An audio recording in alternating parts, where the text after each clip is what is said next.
So, hindi pala natin nakasama yung built-in methods doon sa built-in functions. Okay lang kasi umabot siya ng 11 minutes.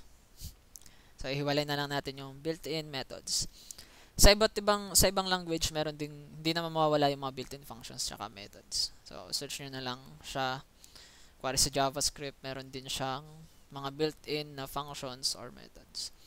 So, dito sa built-in methods ay tingnan lang natin yung mga dun sa string at list lang tayo. Kung gusto nyong makita tong iba, dictionary, tuple, set, file. So, kayo nang bahala. Tingnan lang natin kung ano yung madalas kong ginagamit pag sa string. So, pareho lang siya na dun sa built-in functions. Pero, sa string naman siya. Ano? Okay, so ginagawa niya lang ay at method siya ha. Method siya. Kasi, yan. Hindi siya katulad nung sa built-in na function na dito natin nilalagay yung mga variable or value. Kasi, ano yan, lahat ay object. Yan, lahat ng object. Sa classes and objects, yun yata yung pinakahuli kong mabibidyo. Classes and objects. And lahat ng elements sa Python ay objects. Ibig sabihin, meron siyang mga functions. Ano? So, ito, text.capitalize. Ibig sabihin ay kinakapitalize niya nga. So, sorry. Print x. Dahil yun ang ating variable. Ito ang naglalaman ng capitalized text natin. Oy. Ay, wait lang. Capitalize lang yata to ng first letter lang pala. Yun sa capitalize. Sorry. Kala ko lahat. Pag lahat ay upper yata. So, tingnan natin siya mamaya. Center string, count, returns the number of times a specified value occurs in a string. Kuwari ay count. Tingnan natin ay letter E. Kung ilan siya. E is not defined. So, dapat type ganan. Letter E. So, 3 beses siya ang umanan. And, pwede ka naman mag-search ng mga ganito. Depende sa sinosolvong problem or kailangan ng project mo or ng program mo. So, convert string into lowercase. Pero may lower naman. Mamaya na. Ends with, returns true kung nag-e-end siya sa gantong letter. Kuwari, ends with. Tingnan natin. Ends with. Tingnan natin kung anong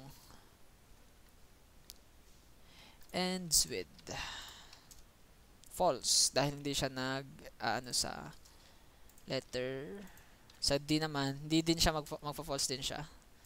So, dapat siya ay yan, true. Kasi nagtatapos siya dito sa period. Hindi ko din naman ginagamit yun. Find. Okay, nire-return niya yung position. Parang find. Find natin yung hello. Hindi, end. 7. 7th index 0, 1, 2, 3, 4, 5, 6, 7. Ano pa ba? Index. Parang ganun din. Is alnum. Yun parang nagegets nyo naman. So, magre-return siya ng true kung lahat ay alphanumeric. Is alpha kung nasa alphabet. Kung decimal siya is decimal. Is digit kung digit siya. Is lower kung lahat ay lowercase. Is upper and nyo na lang siya. Ito, madalas ko din itong ginagamit. Joins the elements of an interval to the end of the string. Ay, okay. Kasi minsan, kuwari nums, may mga nangyayari din to sa akin. Kuwari ay, yan, Patrick. Kung gusto nyo gawin siyang string, try nga natin tong string. And then, var. str. Ay, wala palang mangyayari dito. Kung gusto mo siyang gawing magkasama sila, yun nga yung dot join. Paano ba yun?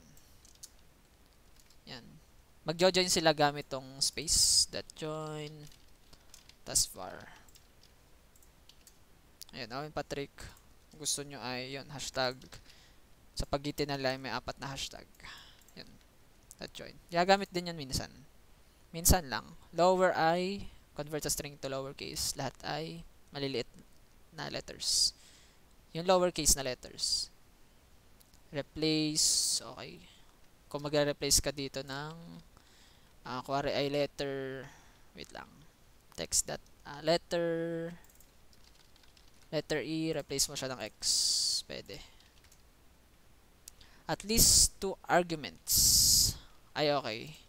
So, ang unang argument ay letter E, tapos ang pangalawa ay kung anong i-replace mo. Yan o, hello, napalitan lahat ng EX yung E. Ano pa? Replace, basahin nyo na lang to. Split, kung gusto mong ito, gawin mo siyang split. Ganyan. At magiging array to lahat. Ayan. Diba? And kung gusto mong gawing yung tig-isa, kasi ito ay by yung ang hinahanap niya kasi dito ay yung space, empty separator. So bawal siya. Ang ginagawa ko dito ay pag bawat character, ginagawa ko siyang list.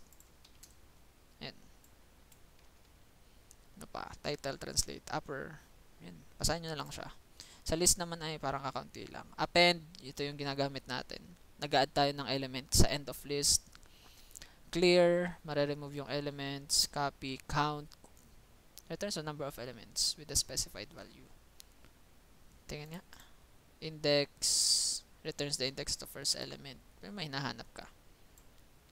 Okay, kung ilan yatang beses umappear tong cherry na to. Ganun. Reverse, remove, pop. Kung may gusto mo i-remove. Kung meron kang append na nagdadagdag, may remove din or may pop din. And insert, kasi ang append ay sa dulo lang ng list siya nag-add ng element. Pero pag insert ay kahit sa anong position or index, naglalagay ka. Sort, sort ka ng list. So yun, basa-basa lang din pag may time. No? So yun para sa built-in methods.